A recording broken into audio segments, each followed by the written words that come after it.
Cœur de patrimoine, Cédric Decoeur. Et comme tous les mercredis, on se retrouve pour vous accompagner dans ce monde patrimonial. Tous nos meilleurs experts sont sur le pont pour vous guider, vous donner des idées d'investissement, des idées de stratégie pour mieux gérer vos placements. C'est parti pour Cœur de patrimoine. Cœur de patrimoine, Cédric Decoeur. Et on commence avec de la stratégie patrimoniale grâce à Élodie Rouault. Bonjour Élodie. Bonjour Cédric. Merci d'être au rendez-vous sur Cœur de patrimoine pour Altos Patrimoine. Et on va parler donc d'une stratégie, l'apport cession.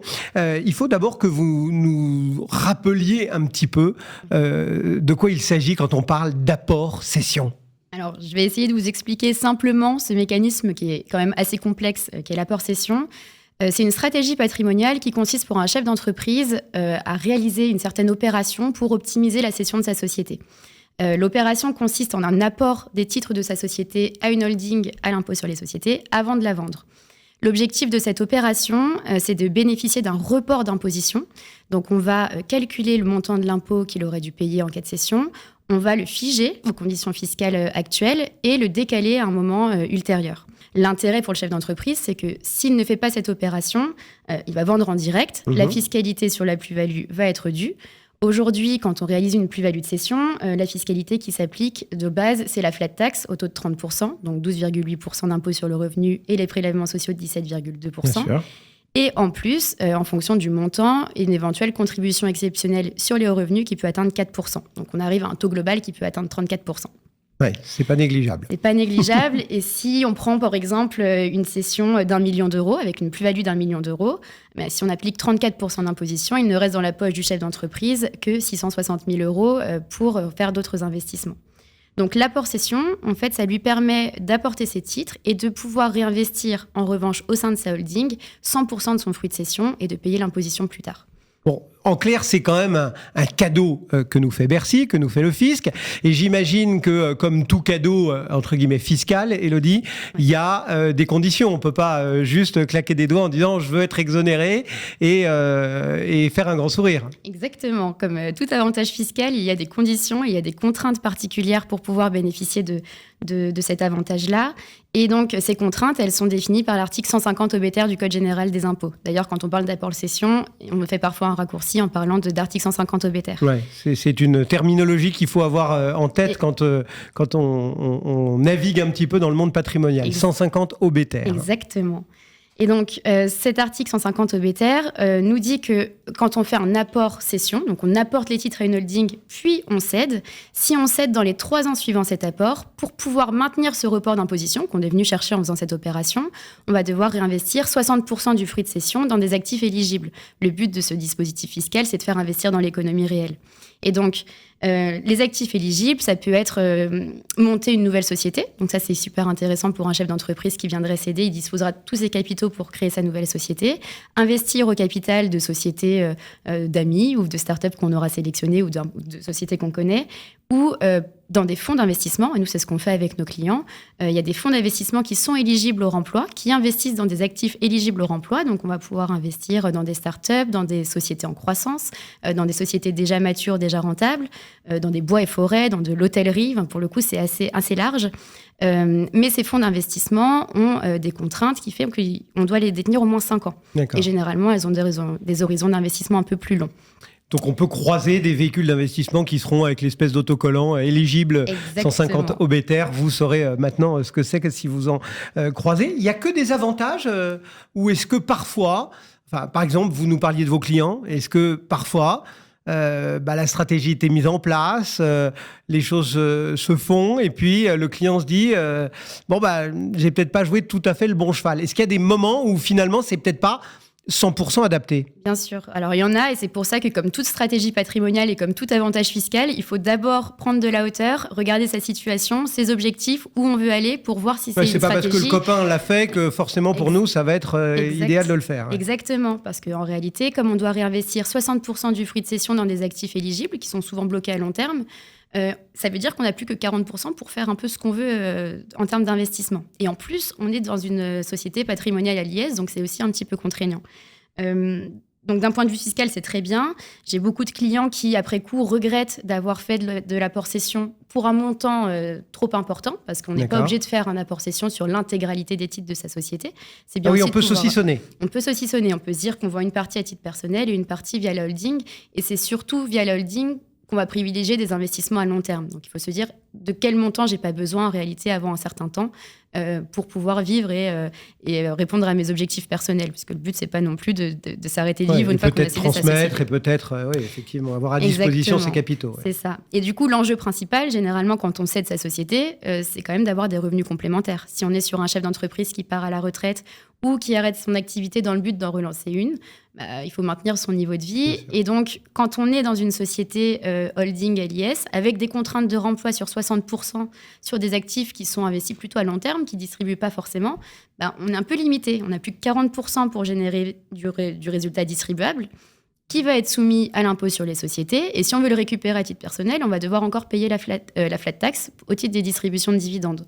Donc, ça handicape un petit peu pour se générer des revenus complémentaires. Donc, attention, le dispositif est très intéressant, il mérite d'être regardé, mais il ne faut pas oublier les quelques limites, entre guillemets, ou les quelques points d'attention qu'il faut avoir. Est-ce qu'il y en a d'autres, justement, qu'il convient d'avoir en tête, d'avoir noté sur son petit post-it au moment où on se met à réfléchir en se disant, tiens, est-ce que je me jette corps et âme dans ce 150 obétaire ? Oui, il y a d'autres points. Il y en a un que j'aime bien rappeler, parce que même si on n'a pas besoin de cet argent, on n'a pas forcément le profil qui permet d'investir sur ce type de solution.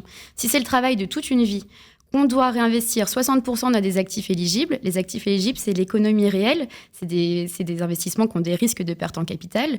Le but, c'est pas de se dire j'optimise ma fiscalité, mais je dors plus la nuit parce que j'ai mis 60% de mon patrimoine, que j'ai mis toute une vie à construire dans des actifs qui peuvent être un petit peu risqués.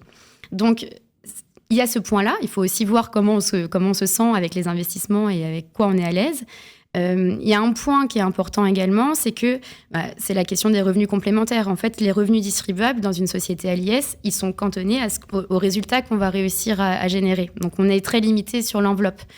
Donc, si demain, on a besoin de faire une réduction de capital parce qu'on n'arrive pas à générer assez de revenus, c'est là où c'est ce moment-là, où la fiscalité qui a été placée en report va être exigible. Et donc, à ce moment-là, quand on va sortir l'argent, on va payer la fiscalité. C'est pas très grave parce qu'on l'aura figé à un taux de 34% qui est plutôt avantageux aujourd'hui. On ne sait pas ce qui sera demain. Mais voilà, on va devoir être redevable de cette fiscalité. Donc, la fiscalité est vraiment en report. Elle n'est pas purgée. Oui, c'est ça. Voilà. C'est vraiment, on décale le paiement, mais on va passer à la casserole un jour, sauf si on a deux cas pour purger la fiscalité. C'est le décès de l'apporteur, du coup ça purge complètement, ou la transmission. Très intéressant pour la... Voilà, l'avantage après est un petit peu perdu pour lui. Sinon, c'est la transmission aux enfants. Et donc la transmission aux enfants, on purge la plus-value après le respect d'un délai de 5 ans ou de 10 ans si on a investi via des fonds d'investissement pour son remploi. D'accord. Donc ça demande quand même un peu de temps devant soi.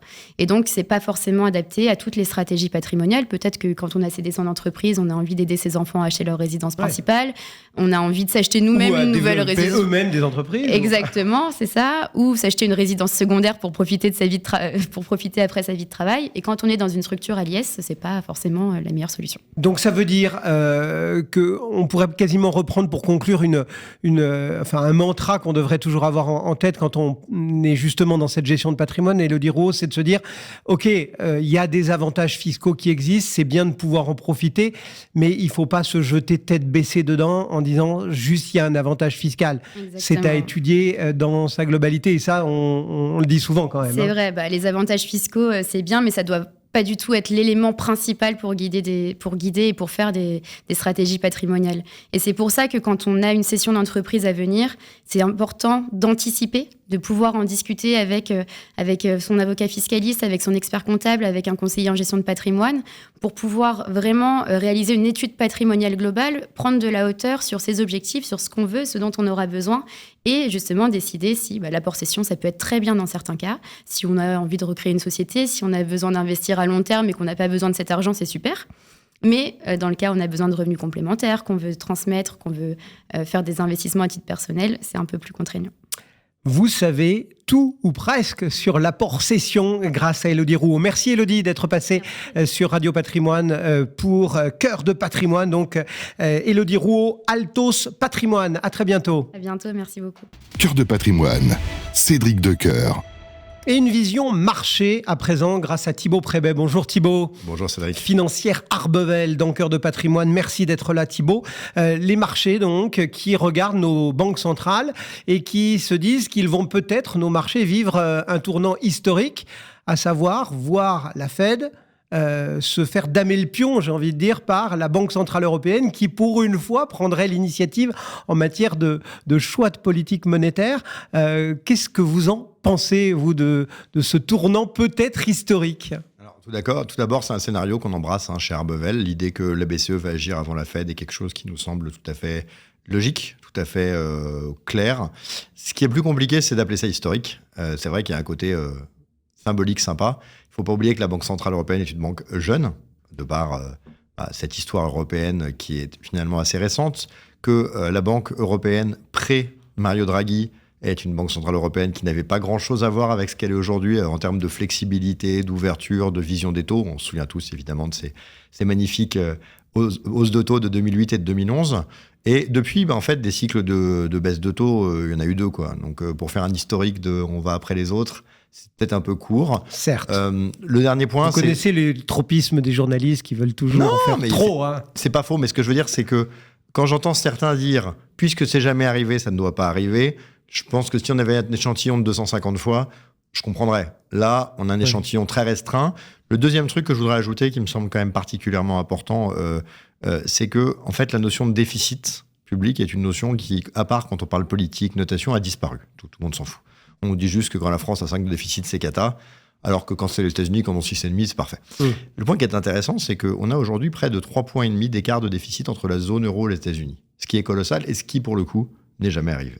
Et donc, quand on a un déficit autant écarté entre les États-Unis et l'Europe, que donc on surstimule l'économie américaine, en déduire que du coup, on crée plus d'inflation aux États-Unis qu'en Europe, et que donc la politique monétaire américaine a vocation à être plus restrictive qu'en Europe, c'est plus la conséquence très logique d'une situation atypique que la situation atypique en elle-même. Donc en fait, ce qui est original, ce n'est pas cette action plus rapide de l'Europe, c'est cet écart de dynamique fiscale et budgétaire entre les deux zones qui, après, aura des conséquences. Souvent, j'imagine, les épargnants, quand ils parcourent les publications, les articles dans la presse économique et financière, ils peuvent aussi lire que, effectivement, c'est pas bien grave si la BCE dégaine la première, etc., mais que ce sera plutôt si la Fed ne venait pas à baisser, voire peut-être remontait, et que là, du coup, il y aurait une espèce de maelstrom sur la devise, etc. Est-ce que c'est quelque chose, là aussi, qu'il faut avoir absolument en tête, ou est-ce que ce sont encore des scénario un petit peu à l'emporte-pièce ou à la mort moelle-neu. Je crois que ça n'a aucun sens, pour appeler un chat un chat. C'est l'idée qu'on a défendu longtemps chez Arbevel que le dernier pas est le plus compliqué, c'est vrai. Le dernier pas, il est plus compliqué parce qu'on pourrait sortir de cette crise avec un peu plus d'inflation qu'avant. Et quand, comme en Europe, on était avant à 1, si on est un peu plus haut, on peut très vite être à 2. Donc on n'a pas vraiment de problème. Aux États-Unis, on était plutôt à 2. Donc si on est un peu plus haut, on est quand même un peu au-dessus de l'objectif. Donc cette idée que le dernier pas est plus dur, et particulièrement aux États-Unis, c'est un scénario qui est le nôtre. En revanche, il faut sortir de la caricature qui est de dire on monte les taux ou on les baisse, les taux vont à 5 ou ils vont à 0. Ça, c'est une caricature qui n'a aucun sens. Si on veut lutter contre une inflation à 10, avec des taux entre 4,5 et 5,5 dans les diverses zones, ça a du sens. L'idée que quand cette inflation arrive entre 2 et 3, il est approprié d'aller à 4, à 3, à 2, à 2,5, à 1,50, j'en sais rien, on va le voir au fil du temps, ça paraît très logique. En revanche, l'idée qu'il faudrait aller à 6 aux États-Unis pour contrer une inflation à 3 et quelques, alors qu'on allait à 5 pour contrer une inflation qui était quasiment à 10, eh bien que ça n'a pas de sens. C'est-à-dire qu'il faut rentrer dans quelque chose de moins caricatural désormais. On a besoin d'affiner ces scénarios. Et à la limite même, la date de la première baisse, ça n'a aucun intérêt. C'est symbolique parce que quand tout le monde commence à bouger les flux en se disant les obligations, c'est moins intéressant, on revient vers les actions, ça a des impacts. Mais il ne faut pas se mentir non plus. Le gros du sujet aujourd'hui, c'est de sortir de cette dichotomie taux zéro, taux au max, et de voir quel est le bon niveau de stabilisation qui est forcément structurellement un intermédiaire. Vous prononciez le mot symbolique. Il y a un autre symbole que la Fed a forcément dans son viseur, c'est celle des élections, de l'élection présidentielle américaine. Et on sait qu'il y a là aussi une espèce de carcan, alors psychologique, parce qu'il n'est pas statutaire, c'est écrit nulle part, hein, mais qui laisse entendre que la Fed ne doit pas influencer l'élection et que donc, traditionnellement, elle évite d'agir trop proche d'une élection. Du coup, là, son calendrier, il devient quand même serré, non ? Absolument, mais vous le voyez, Cédric, la réaction aux banques centrales, le sujet est moins la baisse ou la hausse de 0,25 qui envisageait que la grande tendance, elle est toujours claire, c'est plutôt à la baisse des taux, avec une détente qui pourrait être un peu plus poussée en Europe, parce qu'on est quand même plus près des objectifs qu'aux États-Unis, où on ne peut pas non plus se permettre de baisser les taux rapidement. Après qu'il y ait une phase de 3 mois où on ne peut pas le faire, comme on n'est pas dans une phase d'accélération où on doit perdre 1 point ou 2 points, le fait de devoir zapper... Le calendrier est peut-être moins important qu'à d'autres moments. Ouais. Disons qu'en tout cas, il n'y a pas aux États-Unis un nombre de baisses de taux anticipées suffisamment fort pour que le fait d'avoir 1 ou 2 dates un peu mortes soit gênant. Donc je pense que ce n'est pas vraiment un sujet. Il faut néanmoins noter qu'on a de plus en plus souvent des élections décisives entre les mi-mandats, les pleins mandats et toutes celles en Europe. Donc c'est vrai que la politique s'intègre assez souvent maintenant pour les banques centrales. Dur métier. On a fait le tour de cette question, on a évoqué assez longuement cette question de banque centrale. Du coup, si on regarde nos marchés, une fois qu'on s'est dit tout ça, ils sont quand même haut perchés. Et il y a toujours la question, notamment chez les particuliers, notamment chez les épargnants, de se dire est-ce que c'est le moment où il faut que je vende ? Est-ce que c'est encore le moment où il faut que je rentre ? Enfin voilà. Est-ce que aujourd'hui, il faut être positionné, il faut se positionner sur ces actifs-actions ? Ouais, c'est intéressant parce que le mot action, c'est un mot simple, mais en réalité, on est sur des choses qui sont très protéiformes. Hein. Si on prend les actions américaines technologiques, elles sont à des niveaux qui sont assez élevés, même si on a simplement comblé le trou de 2022. Mais beaucoup d'entre elles sont encore un peu au fond du trou. Si on regarde des secteurs comme la Chine, comme les actions de plus petite taille, on est un peu au milieu d'un champ de ruines. Donc c'est vrai que en fait, on est sur quelque chose où le mot action a du sens, mais en même temps, il n'en a pas beaucoup. Ce qui est intéressant, c'est qu'on voit qu'on a une rotation de thématiques, parce qu'en fait, on est dans des logiques de flux. On le voit encore avec, vous savez, ce qu'on appelait les meme stocks, c'est-à-dire ces actions que les gens jouaient un peu pour le fun, comme GameStop, hein, qui était la maison mère de Micromania, vous voyez, qui voit son cours monter de 100%, baisser de 40%. Vous voyez, le marché se cherche des tendances de flux. On a eu cette ruée vers les petites et moyennes valeurs jusqu'à 2016-17. Ensuite, on est allé sur des gens qui achetaient des choses thématiques. On a eu l'émergence de tous les fonds thématiques, santé, vert, etc. Et puis, depuis 2-3 ans, c'est la ruée vers les ETF pour chasser les très grandes capitalisations et les plus gros poids de chaque indice, avec du coup les top capitalisations. Parce que les très grandes valeurs sont devenues quasiment inabordable. Enfin, voilà, et ce qui fait qu'aujourd'hui, quand on regarde effectivement les Hermès, qu'on regarde cette valeur américaine, on se dit on a des multiples à 30, 40, 50, toutes sont pas si chères que ça. D'ailleurs, Apple, par exemple, est pas si cher que ça, mais globalement, on a un marché bien valorisé. À côté de ça, on a un peu des champs de ruines. C'est le cas en Chine, c'est le cas dans les petites et moyennes valeurs, et on voit, particulièrement vrai, là, sur 2 ou 3 semaines, où par exemple, le CAC Small, qui avait quasiment 10 points de retard sur le CAC 40, a quasiment tout récupéré. On voit que là, on a quand même l'idée que beaucoup d'investisseurs pensent que certaines grandes valeurs sont à un bon prix, sont pas problématiques, sont pas délirantes, sont pas mauvaises, mais sont à un prix où l'opportunité de court terme pour cet argent qui bouge assez vite est moins forte. Et il y a une recherche d'aller sur des valeurs moins chères. Donc il faut les chasser sur ces champs de ruines, justement, ou alors il faut faire de la value contre de la croissance, des défensives, enfin... Il faut probablement déjà essayer... Ça doit être quoi le maître mot ou les maîtres mots d'une gestion en ce moment ? Oui, le problème c'est qu'en ce moment, on finit toujours par dire que le maître mot c'est la sélectivité, alors qu'il n'y a pas tellement de moments où il faut tirer au hasard avant d'acheter. Donc ce qu'on peut se dire déjà, c'est que, il faut probablement, ce que nous a appris le marché ces dernières années, c'est la violence des écarts entre types d'actions. Entre d'un côté, par exemple, Chine et Inde, de l'autre, entre petites et moyennes valeurs et grandes valeurs, où on a vu quasiment 40% d'écart sur 3 ans. Et donc la première chose, je pense, c'est qu'une diversification, pour essayer de ne pas mettre tous ses œufs dans le même panier quand les mouvements de marché vont très vite. La deuxième, c'est d'observer que les flux vont là où on pense qu'il peut y avoir des belles histoires. On voit par exemple que sur des stratégies vertes, on a eu 4, 5, 6 EPA de belles valeurs en Europe depuis le début de l'année. Donc là, les gens peuvent se dire, il y a un secteur décoté, tout le monde commence à racheter, il faut peut-être y aller. On a eu d'autres secteurs. On peut penser aujourd'hui à l'opération qui est faite par Uber sur Delivery Hero, qui est intéressante parce que ce secteur de la livraison, à des acteurs comme HelloFresh, a été un peu massacré. Et donc on voit que en fait, il y a une traction et qu'il y a moyen d'aller plus haut. Donc je pense que l'idée de chasser des choses qui sont assez décotées, auxquelles le marché ne s'intéressait pas et sur lesquelles il commence à s'intéresser, est quelque chose qu'on attendait depuis 1 ou 2 ans en termes de signal. Il n'y avait pas grand-chose. Aujourd'hui, entre les logiques institutionnelles, l'étincelle, les initiatives type Tibi, c'est-à-dire tout ce qui est fait par l'État en se disant si tout le monde veut faire du non-côté, mais qu'il n'y a plus personne pour faire le relais avec les grandes valeurs, ça n'a pas de sens non plus. et un intérêt des sociétés qui commencent à racheter, je pense que ce segment petite valeur semble avoir un bon départ. Et dans les valeurs qui n'étaient pas dans les flux qui reviennent, la Chine a un peu le même comportement avec un marché dont plus personne ne voulait, tout le monde voulait aller vers l'Inde. Et on voit que après un mois de janvier à moins 10, on a quand même récupéré énormément sur ce type d'actifs. Donc voilà, un marché qui est probablement en train de refaire une sorte de nouveau focus, sortir un peu de ce tout ETF pour retourner vers des choses plus stock picking. C'est peut-être aussi ce qu'on a envie de voir chez Arbevel, parce que ça nous plaît, mais on voit qu'il y a des choses assez concrètes dans la recherche des investisseurs finaux, des grandes sociétés qui veulent faire leurs emplettes à pas cher. Donc probablement quelque chose à surveiller. Est-ce qu'on doit se concentrer vraiment sur le monde action, ou est-ce qu'il faut regarder aussi encore un peu, et peut-être plus singulièrement sur ce moment de changement de pied des banques centrales, le monde obligataire.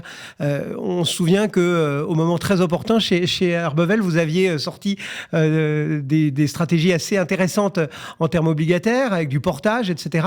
Est-ce qu'aujourd'hui, on a une dernière petite fenêtre, peut-être, où il va falloir justement acter là où on est pour en bénéficier encore au moment où les taux vont bouger? Oui, c'est vrai, parce que on voit bien qu'il y a eu un moment obligataire qui a été très clair. On a lancé effectivement ce fonds que vous évoluez, qui est sur les obligations 2028, qui a collecté, qui doit faire pas loin de 400 millions, qui est géré par l'équipe de David Letellier, avec Ronan Blanc en particulier, que vous connaissez bien.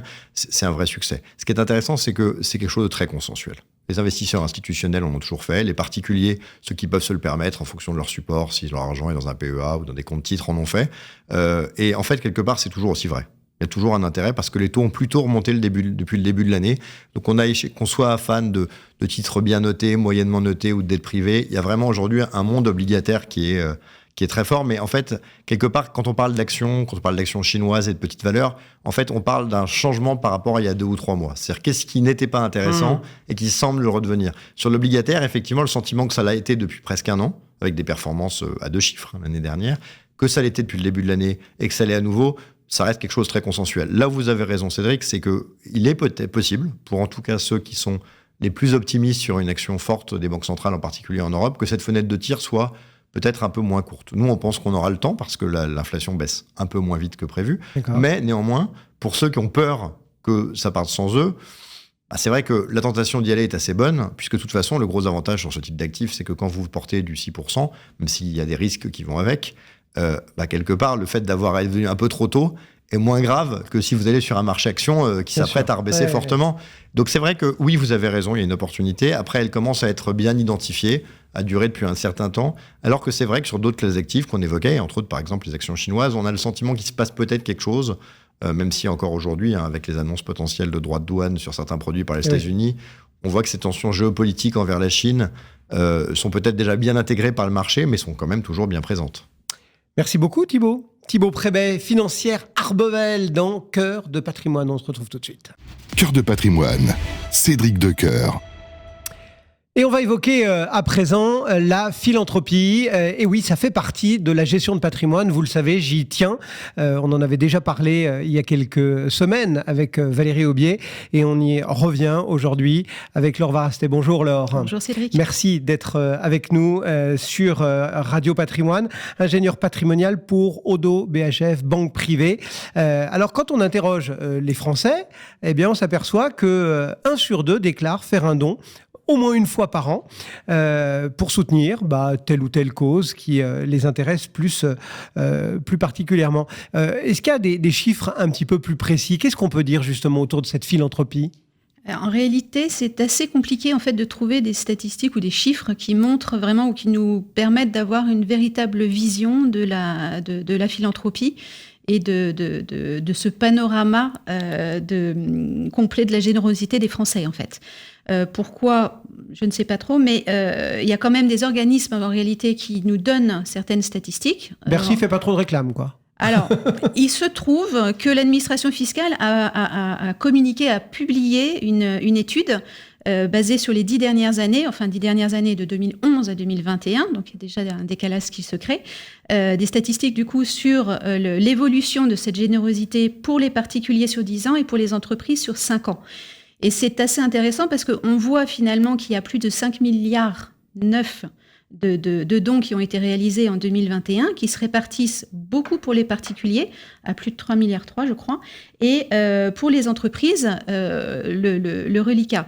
Mais avec une évolution qui, sur 10 ans, a été multipliée par 2 pour les particuliers, par 3 pour les entreprises. Donc c'est vrai, et sur 5 ans. Donc c'est vrai qu'on a un environnement en fait qui évolue beaucoup. Alors c'est vrai que cette étude, elle nous permet un petit peu plus de comprendre comment les Français agissent, mais c'est aussi un peu un côté émergé de l'iceberg, je dirais, dans le sens où ce sont le résultat, enfin les statistiques de ce qui est déclaré. Ah oui. Or, bon, ben là, on est en pleine déclaration de revenus. Donc oui, il y a des Français qui font des dons, mais qui ne les déclarent pas à l'administration fiscale, enfin qui n'en profitent pas. Qui n'en profitent pas automatiquement. Et également parce qu'il y a aussi tout un tas de dons qui ne donnent pas automatiquement au droit un avantage fiscal. Et on l'a vu beaucoup se développer toutes ces dernières années, particulièrement depuis le Covid, avec, je pense en particulier aux arrondis, au moment quand on passe en caisse pour soutenir une association. Bon, ben, il va s'agir de quelques centimes, ce sont des dons quand même, mais bien évidemment, ils n'ouvrent droit à rien. Exactement. Ouais. Justement, aujourd'hui, on peut rappeler un petit peu le régime, parce que c'est vrai que chacun, enfin les Français sont en train de remplir leur déclaration d'impôt, pour ceux qui sont en tout cas concernés. Et effectivement, ça donne droit à des choses, ces dons. Oui, tout à fait. Et c'est vrai qu'on parle plutôt, enfin très souvent des dons à des associations qui permettent des réductions d'impôts sur le revenu. Là, il y a pas mal en fait de catégories, je dirais. Tous les dons, tous les versements qui vont être faits au profit d'associations de personnes en difficulté, ça va ouvrir droit à des réductions d'impôts de 75% sur les versements réalisés, mais pris dans la limite de 1 000 euros. En revanche, pour tous les autres dons, enfin, il y a également des dons pour supporter les fondations du patrimoine depuis septembre, je crois, 2023, et ça sera ouvert jusqu'à fin 2025. Sinon, tous les autres dons à des associations donnent droit également à une réduction d'impôt, mais à hauteur de 66% des versements qui eux-mêmes seront pris dans la limite de 20% de son revenu net imposable. Donc ça permet un peu plus de dons et un peu plus de générosité, avec à la clé une réduction. En revanche, si jamais on dépasse, ça, une bonne chose, c'est qu'on pourra reporter ces dons pendant les 5 années suivantes. Et autre bonne nouvelle, c'est que ça ne fait pas partie du plafonnement des niches fiscales. D'accord. Donc ça, c'est ce qu'on appelle un avantage fiscal sans contrepartie. Et du coup, ça n'est pas plafonné au regard de pour la réduction d'impôt. Ça veut dire, Laure Varasté, que les donateurs, enfin, quand on est contribuable et donateur, il faut développer une forme de stratégie, on va dire, dans sa philanthropie. Sans doute. C'est vrai que là, pour le coup, il y a quand même pas mal Enfin, il y a d'autres sources de réduction d'impôt, d'ailleurs, pour les éligibles à l'IFI. On a aussi une autre réduction d'impôt. Alors, c'est vrai que c'est d'autres associations. Bon, ça, c'est une autre stratégie également, puisque la réduction, elle est à hauteur de 75%, mais dans la limite de 50 000 euros de réduction d'IFI, du coup. C'est un autre univers, quand même, mais ça permet aussi de réduire les impôts. Mais là, on est vraiment dans une stratégie réduction d'impôts. Bien sûr. Et c'est vrai qu'il y a d'autres types, finalement, de stratégies qui peuvent intervenir. Par exemple, on pense souvent à donner des liquidités pour aider ces associations, parce que ça leur permet justement de financer leur objet social, enfin bon, les œuvres qui doivent être développées. Mais on peut très bien, si j'ai un portefeuille titre avec de très fortes plus-values, je peux faire don de ce portefeuille titre. Ah oui. Du coup, je n'ai pas à acquitter la plus-value, l'impôt sur la plus-value que je vais matérialiser. Et l'association, et je donne mes actions directement. Directement. Ouais. Donc la fondation, soit elle conserve les actions, soit elle les vend et elle peut également financer son œuvre philanthropique. Donc c'est une autre stratégie qui peut intervenir avec à la clé là une économie. Alors c'est pas une réduction d'impôt, bien sûr, mais je ne vais pas avoir à acquitter mon impôt sur la plus-value. Est-ce qu'il y a d'autres solutions pour aider, pour se montrer généreux, on va dire ? Oui, toujours. De son vivant, parce que on aura aussi un volet succession. Effectivement. Mais c'est vrai qu'on parle de dons. Faut avoir en tête que les associations, les fondations sont exonérées de droits de mutation à titre gratuit, c'est-à-dire de droits de donation ou de droits de succession. Donc c'est pour ça qu'on en parlera également. Donc, tant qu'on est vivant. Tant qu'on est vivant, je peux souhaiter temporairement aider une association et donc abandonner un revenu. Donc je peux très bien dire cet usufruit, je vais le donner à cette association pour qu'elle puisse, au lieu que moi je fasse une donation chaque année, je lui abandonne pendant X temps. Alors ça peut être 3 ans minimum, 5 ans, 10 ans. C'est moi qui choisis, mais je ne me dessaisis pas définitivement de ce bien. Donc je reste propriétaire. Exactement. Et ça, du coup, je peux le récupérer. Si j'ai des enfants, je pourrais les transmettre à terme. Et si au contraire, j'ai pas d'enfants, autre solution, justement, un testament pour lequel je vais pouvoir désigner une association, une fondation. Et éventuellement, si j'ai effectivement pas de descendants directs ou quand même des personnes que je souhaiterais gratifier, je peux très bien également faire, dans le cadre de ce testament, des legs particuliers. C'est-à-dire que je donnerai à l'association, à la fondation, la charge d'attribuer des legs particuliers. Je vous donne un énorme capital, mais vous devez en redonner une partie à telle ou telle personne. Mais je vais pouvoir utiliser en fait l'impôt que j'économise, puisqu'il n'y aura pas les droits de succession, du moins pas au même taux, enfin si, au même taux, mais pas sur la même assiette. Mais donc je vais quelque part flécher l'impôt qui devrait être acquitté vers l'association de mon choix. Ça, c'est de mon vivant, je peux décider cela. D'accord. Et on peut aussi inscrire les associations sur une clause bénéficiaire d'assurance vie. Bien sûr. Alors ça, de toute façon, elles sont tout à fait... On entend pas mal de réclames. Complètement. Oui, c'est vrai. Des associations qui ont des services dédiés pour vous accompagner si vous vous posez la question de comment on fait. Effectivement, il y a de nombreuses fondations qui sont tout à fait capables de gérer tout cela. Des plus petites associations qui auront peut-être plus de mal à récupérer, si je puis dire, à hériter d'un portefeuille ou d'un bien immobilier. D'ailleurs, c'est vrai que parfois c'est plus compliqué à gérer. Donc c'est là aussi où il y a une stratégie à avoir, de bien cibler quel type déjà de cause, tout bêtement, on souhaite soutenir et comment leur transmettre à terme. Et justement, quand je le professe, cette philanthropie, elle fait partie de la gestion de patrimoine. Ça veut dire que chez Odo BHF Banque Privée, par exemple, bien évidemment, on est là pour faire fructifier le patrimoine de ses clients, pour les guider dans le labyrinthe fiscal, civil, etc. Mais vous accompagnez aussi vos clients dans ces démarches philanthropiques pour savoir comment on fait justement pour rédiger sa clause bénéficiaire, pour faire un leg, pour...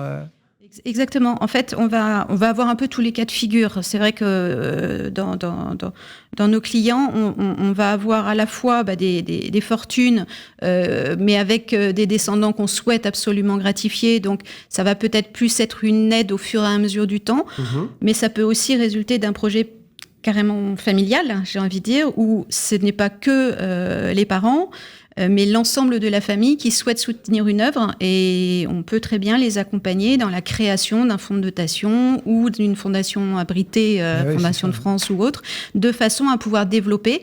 Et là, on va les aider et les accompagner dans toute cette mise en place, voire même dans la gestion derrière des capitaux et le choix des œuvres.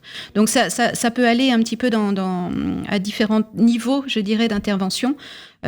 Comme ça peut être simplement, est-ce que vous pourriez m'aider à trouver telle ou telle œuvre, et comment je m'y prends, quoi. Comment je m'y prends exactement et comment je choisis. Voilà. Merci beaucoup, Laure. Laure Varastet et Odo BHF Banque Privée qui nous accompagnaient dans Cœur de Patrimoine. À très bientôt, Laure, et merci d'être venue sur Radio Patrimoine. Cœur de Patrimoine, Cédric Decoeur. Et on s'intéresse maintenant à un actif qui fait souvent parler de lui, qui est parfois un petit peu critiqué par certains. Cet actif, c'est l'or. Et pour en parler, Andy Buseglia est avec nous. Bonjour Andy. Bonjour Cédric, bonjour à tous les auditeurs. Merci de nous rejoindre sur Radio Patrimoine depuis mon bureau patrimonial. Alors, pourquoi s'intéresser à l'or aujourd'hui ? On le sait, les cours sont au plus haut, Andy. Quelles sont d'abord les raisons de la hausse ? Parce que ça peut être un peu contre-intuitif quand on regarde les métriques. Tout à fait. Si on regarde les métriques, on a des taux réels plus élevés, on a un dollar plus fort, on a une perspective de moins forte baisse des taux de la part des banques centrales. Donc normalement, si on isole ces facteurs-là, en principe, on aurait dû avoir des cours de l'or qui seraient un petit peu perturbés à la baisse. Et vous l'avez dit, on atteint des niveaux élevés. Effectivement, l'or a bien monté ces dernières semaines. Et plusieurs facteurs par rapport à ça. Bien entendu, les tensions géopolitiques, le traditionnel rôle de valeur refuge qui est joué par l'or. On a également la prise de conscience de déficit et de dette publique occidentale, et en particulier américaine, à des niveaux qui deviennent structurellement intenables. On voit que on est rentré dans une sorte de spirale de la dette, donc forcément ça c'est un facteur qui peut être favorable à l'or. On a également une moindre confiance en faveur du dollar, parce que historiquement c'est utilisé comme réserve de change par les autres banques centrales. Et là, on a vu que dans le cadre des dernières tensions géopolitiques, ce à quoi on a pu assister au cours de ces 3 dernières années, finalement le dollar il a été en quelque sorte utilisé comme arme par les États-Unis. C'est-à-dire que on peut dire que en quelque sorte la militarisation du dollar depuis la guerre en Ukraine, a pu contrarier tous les pays qui étaient alignés sur l'axe autoritaire de la Chine et de la Russie. Et donc voilà, personne peut vraiment se sentir en sécurité en plaçant de l'argent dans des titres occidentaux, alors qu'on a eu un jet des réserves de change de la Russie. Donc voilà, l'ordre mondial basé sur le dollar, il est peut-être en train d'évoluer. Et est-ce que malgré tout, on doit se dire que la hausse de cet actif, de l'or dont on parle ensemble, cette hausse, elle est derrière nous, et que donc on a plus beaucoup de fenêtres de tir, ou est-ce que il y a encore un moment pour investir ? Eh bien, alors c'est toujours difficile à dire effectivement, parce que on a eu une forte remontée au-dessus des $2 400 l'once, donc c'est quand même plus 20% depuis mi-février seulement. On a eu depuis une correction là au cours du dernier mois écoulé pour revenir en dessous des 2300, et depuis il est un peu remonté, là on est aux alentours de 2350. Bon, on peut dire que c'est une saine correction face à la hausse qui a été quand même assez impressionnante. Donc alors, la question qu'on se pose effectivement, c'est est-ce qu'il y a encore du jus dans la classe d'actifs ? Et donc bien sûr, l'or en tant que matière première, c'est naturellement assujetti à des fluctuations. Forcément, il était plus intéressant de l'avoir en portefeuille avant cette forte hausse. Mais pour les investisseurs qui ont loupé le train, la question se pose. Moi, je vois passer beaucoup d'analyses techniques qui prédisent une forte hausse dans les prochains mois. Vous avez beaucoup d'analyses de grandes banques américaines qui sont haussiers, mais ça m'intéresse pas forcément, parce que de toute manière, l'or peut faire l'objet de corrections violentes à la baisse. Il faut rappeler que c'est une matière première cotée sur les marchés. Même son rôle de valeur refuge, quand on dit que l'or protège de tout, c'est pas forcément vrai. Quand vous avez des chocs sur les marchés et que les gérants cherchent à créer de la liquidité, on doit se séparer des meilleurs actifs pour honorer les demandes de retrait. Ça peut faire baisser les cours de l'or dans une phase de sell-off. Donc l'or, il ne joue pas forcément son rôle de valeur refuge à court terme. Bien sûr. Bon, et puis généralement, l'évolution des cours de l'or à court terme, ça dépend beaucoup des attentes en matière de taux d'intérêt et d'inflation. Donc, si on a des signaux qui montrent que les taux vont rebaisser, forcément, c'est favorable à l'or. Et inversement, ça marche aussi dans l'autre sens. Si on a des signaux comme quoi les taux vont remonter, ça peut être assez défavorable à l'or. On rappelle aux auditeurs que l'or, c'est en concurrence avec les produits de taux. Un investisseur qui a le choix des investissements sur un marché, quand il voit les taux qui remontent, forcément, il va peut-être plus s'intéresser aux produits de taux qui rapportent plus, du coup, parce que les taux d'intérêt ont monté, alors que l'or, lui, en soi, ne rapporte rien. Oui, bien sûr. Pas d'intérêt attaché à l'or. On dit juste, l'or a aussi ceci de particulier, c'est qu'on se demande comment, si on choisit d'accorder une place à l'or dans son portefeuille, dans son patrimoine, on a toujours la question de savoir sous quelle forme? Est-ce que je me saigne pour acheter un lingot et qu'est-ce que j'en fais? Est-ce que je l'enterre au fond de mon jardin ou est-ce que je mets sous mon matelas? Est-ce que je prends des pièces de l'ordre d'investissement, enfin des pièces par exemple? Est-ce que je prends ces nouveaux produits, enfin nouveaux, ils sont plus tout à fait nouveaux, mais ces lingotins ou autres parce que c'est plus petit qu'un lingot, c'est moins cher et peut-être plus facile à cacher? Ou est-ce que j'utilise de l'or papier, entre guillemets, des certificats? Ou est-ce que, encore une autre solution, est-ce que je vais sur des minières, enfin sur des sociétés qui sont entre guillemets accrochées, indexées ou très influencées par l'or. Selon vous, on s'y intéresse comment alors? Là, vous avez souligné pas mal de solutions d'investissement, Cédric. Alors c'est vrai qu'il y en a plus complexes que d'autres. La forme la plus pure, effectivement, ça serait d'acheter un lingot et de le conserver, mais on sait qu'en pratique, c'est pas facile. Déjà, c'est pas facile de se procurer des lingots pour des sommes importantes. Vous avez toute la problématique de la logistique, de la sécurité, de la conservation.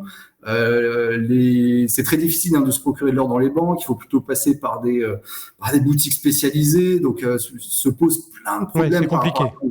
Très compliqué, très compliqué. Après, vous avez tous les produits financiers indexés sur l'or, dont les ETF, effectivement, les certificats, etc.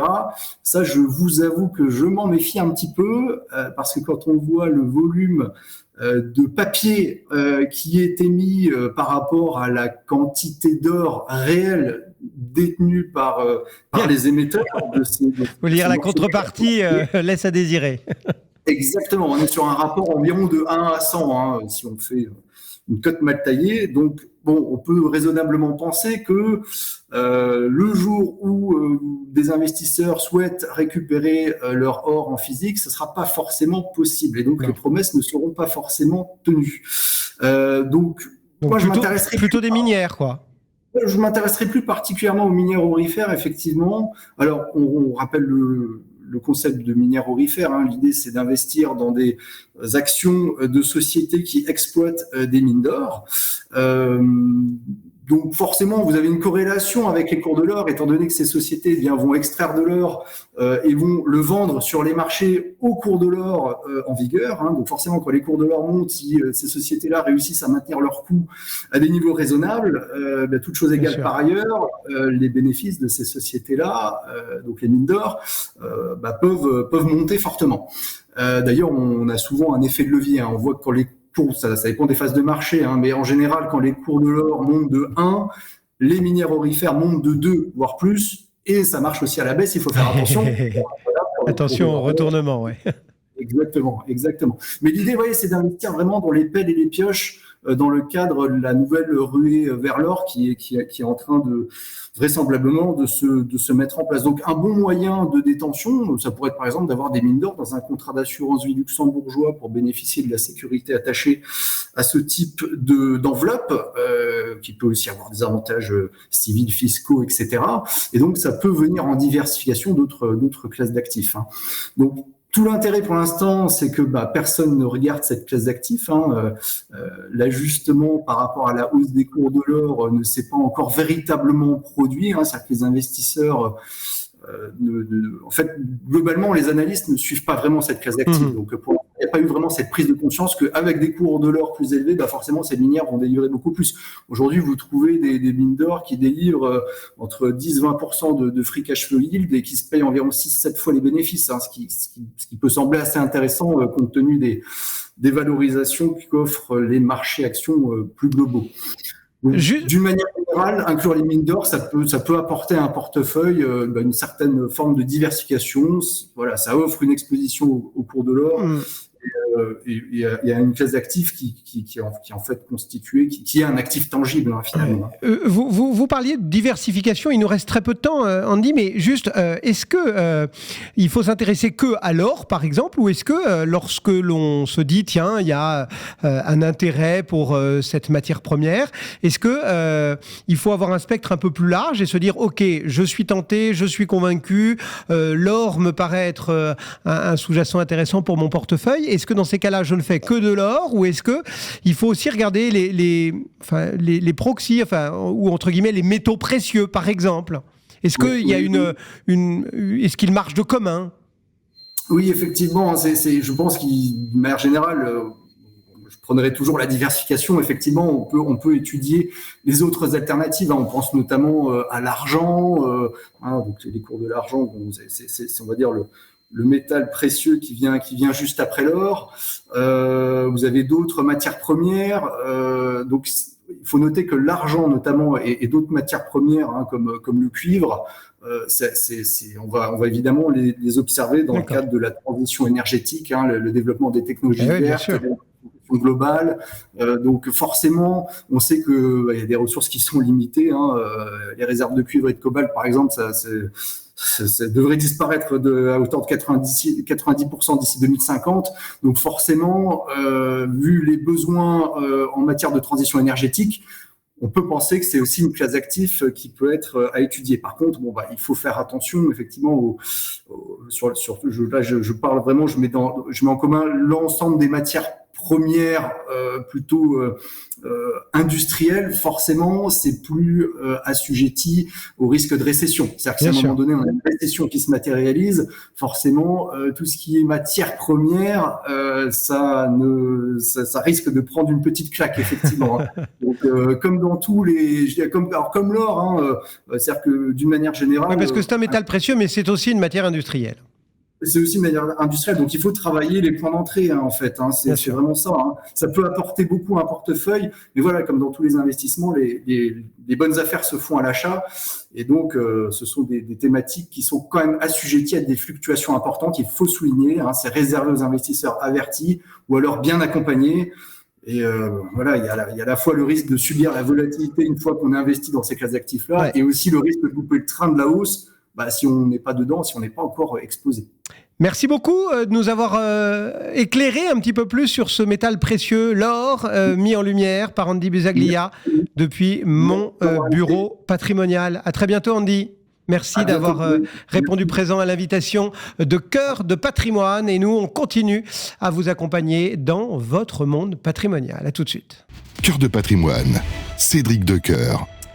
Et Cœur de Patrimoine s'intéresse maintenant aux Français et à l'immobilier grâce à une étude 7e vague signée Artémis Courtage, et Ludovic Usieux est avec nous. Bonjour Ludovic. Bonjour Cédric. Merci d'être avec nous pour présenter cette 7e vague, je le disais, 7e, qui s'est un petit peu laissé désirer parce que les 6 premières avaient été plus séquencées, on va dire. Bon, qu'est-ce qu'elle nous dit, cette 7e vague des Français et de l'IMO, parce que c'est pas facile l'immobilier en ce moment. Non, c'est pas facile, c'est la 7e vague effectivement, et la 6e avait eu lieu en mars 2022, donc entre mars 2022 et mai 2024, il s'est passé 2-3 trucs sur le front du marché immobilier.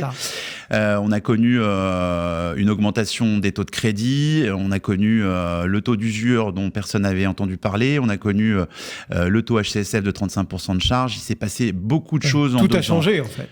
Tout a changé ou quasiment. C'est pour ça aussi qu'on voulait redonner la parole aux Français et revenir aux fondamentaux dans une période qui avait été compliquée. On n'interrogeait plus les Français, puis on avait d'autres priorités dans le groupe Artémis Courtage à traiter et à gérer.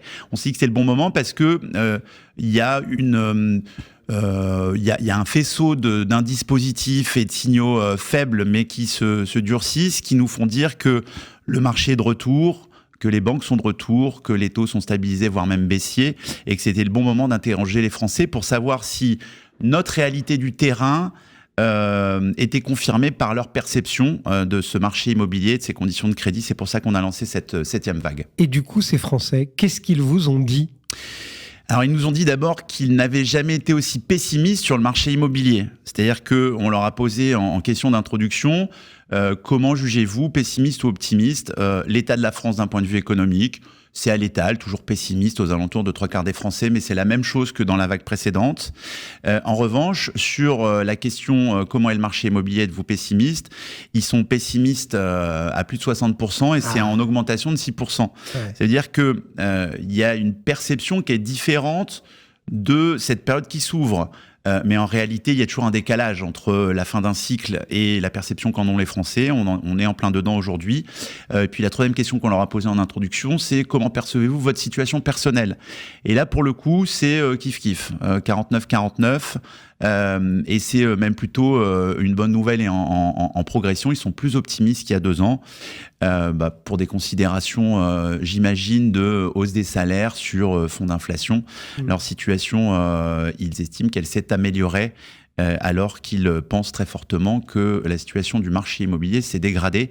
Et c'est un décalage entre la perception et la réalité parce que, je le disais, ce marché immobilier, il a été... appelons un chat, catastrophique pendant 1 année et demie ou 2, notamment les conditions d'accès au crédit. Mais là, depuis la fin de l'année 2023, depuis décembre, les taux sont stables et même baissiers. On a baissé de 0,40 à 0,50 depuis le début de l'année. La totalité des banques prêtent, ce qui n'avait pas été le cas pendant 2 ans. Et quand je dis la totalité des banques, c'est régional, mutualiste, national. Tout le monde est revenu au guichet et tout le monde prête, fait du crédit immobilier pour ses clients. On n'a jamais fait autant de réunions commerciales et d'animations commerciales avec nos partenaires banquiers que depuis ce début d'année. Et puis enfin, il y a un regain de pouvoir d'achat aussi parce que les prix du mètre carré baissent un peu. On va revenir justement sur les questions de prix et sur les questions de taux. Mais ces Français, vous notez quand même qu'il y a un tout petit mieux, mais ils se précipitent quand même pas. Ils sont pas là comme des dingues à se dire bon bah ça y est, maintenant je veux réinvestir, je vais me relancer dans ma quête immobilière, je vais changer de maison, je vais arrêter d'être locataire. Enfin, il n'y a pas un déterminisme très fort quand même. Vous avez raison, parce qu'on est dans cette période un peu d'attentisme entre le début des signaux positifs et la fin d'une crise de l'immobilier. C'est un bien grand mot, parce que le nombre de transactions est toujours solide et que les prix n'ont pas dévissé. Mais en tout cas, il y a une production de crédit en 2023 qui a été inférieure de moins 45%. Et on revient tout doucement aux affaires. Je dis différence de perception parce qu'en réalité, au mois d'avril, dans mon groupe Artemis Courtage, on a fait un mois d'avril qui était en progression de 24% par rapport au mois de mars et qui était en progression de 13% par rapport à avril 2023. Donc, les premiers signes tangibles sont là quand même. Ça va se concrétiser, c'est des avant-contrats, c'est le moment où on a une promesse de vente ou une offre d'achat et on cherche une banque. Ça va se concrétiser dans les 3-4 mois qui vont venir. Qu'est-ce qui freine encore ou qui peut freiner encore le plus? Ce sont les questions de taux, de crédit, de financement, ou ce sont les questions de prix de l'IMO? Alors, à mon sens, et en analysant les résultats de cette étude qu'on a présentée ce midi, c'est à mon sens les prix. C'est d'ailleurs le premier item qui ressort. Quels sont les freins aujourd'hui à mener à bien un projet immobilier? À 40%, les Français citent le prix de l'immobilier, le prix du mètre carré. Il faut quand même rappeler qu'en 2 ans, les taux sont passés en moyenne sur 20 ans de 1% à 4%. Mais que dans le même temps, on a faiblement baissé les prix de l'immobilier de 7% sur une année glissante entre mars 2023 et mars 2024. Vous voyez bien que la baisse de pouvoir d'achat immobilier, elle est de l'ordre de 25% si on emprunte sur 25 ans. C'est un gouffre, c'est énorme. Ce qui m'amène à vous expliquer le deuxième frein à l'accès à la propriété aujourd'hui. Donc, cité en 1, le prix de l'immobilier, cité en 2, le montant de l'apport. Les banques demandent toujours plus d'apport. Pourquoi ? Parce que, en fait, comme le pouvoir d'achat a baissé et qu'il faut quand même passer sous les fourches codines des 35% d'endettement. Et qu'on ne réformera pas le HCSF. Pas tout de suite, j'en ai bien l'impression. Eh bien, les banques demandent pour rester sous ces 35%. Que les Français piochent dans leur épargne de précaution résiduelle, ce qui est possible quand on est secondo-accédant ou qu'on a un coup de main de la part de ses parents, grands-parents ou amis, ce qui est plus compliqué quand on est primo-accédant. Donc on est, les 2 principaux freins sont ceux-là, le prix de l'immobilier, le montant de l'apport qui est toujours plus haut et toujours plus demandé par les banques, et puis la perception qu'ont les Français encore en ce moment, parce que ça ne fait que 3 ou 4 mois que c'est stable et que ça commence à baisser, les taux de crédit qu'on leur a rabâchés dans les oreilles, qu'ils ont vu, lu, entendu dans la presse, que ça montait. C'est plus le cas, c'est stabilisé, ça commence à baisser. Je pense que ça va même continuer au second semestre 2024. Probablement qu'on retrouvera Donc les clignotants sont verts. En réalité, les prix du mètre carré baissent. les taux de crédit commencent à baisser. Et, et toutes les banques sont prêteuses. Aujourd'hui, on est dans cette période d'attentisme qui va probablement durer encore quelques semaines ou quelques mois. Mais les voyants sont plutôt au vert et je suis bien plus optimiste aujourd'hui en venant vous analyser notre étude que je ne l'aurais été si on avait eu cet échange il y a un an. On a parlé de ces prix, on a parlé de ce financement. Il y a une autre thématique qui, bien évidemment, occupe très largement le monde immobilier. C'est tout ce qui touche de près ou de loin aux questions énergétiques, les passoires thermiques, les économies d'énergie et ceci et cela, j'en passe et des meilleurs. Ça transparaît aussi, les Français sont occupés, préoccupés, intéressés, dynamisés sur ces aspects-là. Alors, il y a deux conclusions qui sont un peu opposées sur ce sujet. La première conclusion, c'est que on avait introduit de nouveaux items par rapport à l'étude précédente qu'on avait réalisée en 2022 et notamment par rapport au DPE, au diagnostic de performance énergétique. Et les Français nous disent qu'à 76%, le DPE est aussi important que le prix du bien qu'ils achètent ou que son emplacement. D'accord. Donc c'est un nouvel item et il arrivait très près des tout premiers. Donc les Français sont concernés, ont entendu parler de ce DPE qui est un peu barbare et qui donne des lettres. Qui a beaucoup fait parler de lui aussi. Oui, c'est vrai. Et pour le coup, donc ils savent que ça existe et qu'il vaut mieux avoir une bonne lettre. Une fois qu'on a dit ça, on a posé la question jusqu'à quelle lettre seriez-vous prêt à aller si vous achetiez un logement pour l'habiter sans faire de travaux, pour l'habiter en faisant des travaux ou pour l'acheter mais le mettre en location et donc faire un investissement locatif. Et quand on pose cette question, on a à peu près dans les trois sous-catégories 40% de Français qui ne savent pas ce qu'est un DPE. Donc ils en ont entendu parler, ils savent que c'est un peu important, mais 4 sur 10 n'en connaissent pas vraiment la teneur.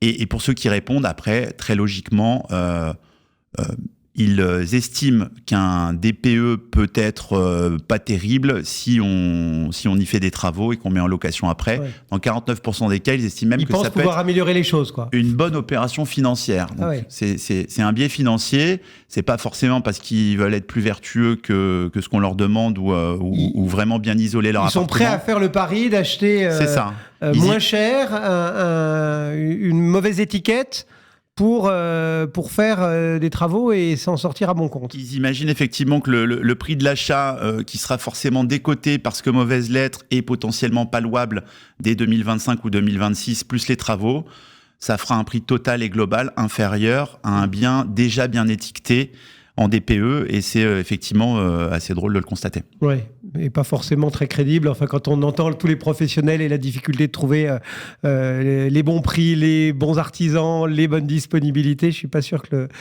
du coup, vous êtes plutôt quoi, optimiste pour la 8e étude, pour la 8e vague que vous ferez sans doute Oui, bon, on la fera et puis on n'attendra pas 2 ans, mais oui, c'est-à-dire c'était intéressant de voir que la perception de notre réalité, elle est en décalage. Nous, c'est tangible, on sent dans le réseau les premiers signes d'éclaircie, et c'est vraiment une bonne chose parce que la période a été longue et qu'on voit la lumière au bout du tunnel. Les conditions sont quand même réunies aujourd'hui. Il y a un gain de pouvoir d'achat immobilier. Quand les taux baissent, quand les prix du mètre carré baissent, et quand toutes les banques sont prêteuses, ça veut dire qu'elles se font un peu de concurrence et qu'on peut aller gratter les dernières négociations de taux. Tous les voyants sont au vert, et il manque plus que... Maintenant que toutes les banques sont revenues autour de la table pour prêter, il ne manque plus que des demandes et des achats. Et je pense que si le premier semestre 2024 est un semestre de retour aux fondamentaux, avec des taux plus stables, avec des prix du mètre carré qui baissent un peu et l'ensemble des partenaires bancaires qui est revenu, le second semestre sera probablement une accélération du nombre de transactions qui est quand même en berne au premier semestre. Je vous titille, on réentendra parler de renégociation ? Un jour ? C'est pas impossible. Je pense, après, là c'est une intuition plus qu'une conviction. Je pense que ça va baisser encore un peu, d'abord parce que l'inflation est quasiment jugulée. En revanche, je pense pas qu'on reviendra à des taux aussi bas qu'on a connus pendant 6 ou 7 ans aux alentours de 1%, parce que dans l'intervalle, les dettes ont quand même fortement explosé et qu'il faut les financer ou les refinancer et que ça ne se fera pas à taux négatif. Donc je pense qu'on restera probablement dans des environnements aux alentours de 3, 3,5. Ça m'étonnerait qu'on descende en deçà de ça. Eh bien voilà l'état d'esprit des Français sur ce monde immobilier décortiqué par Artémis Courtage dans cette étude. Merci beaucoup d'être venu nous la présenter, Ludovic Usieux et Artémis Courtage. Voilà, c'est la fin de Cœur de Patrimoine pour cette semaine et on se retrouve bien évidemment mercredi prochain. Très bonne semaine. Cœur de Patrimoine, une émission à réécouter et télécharger sur le site et l'appli Radio Patrimoine et sur toutes les plateformes de streaming.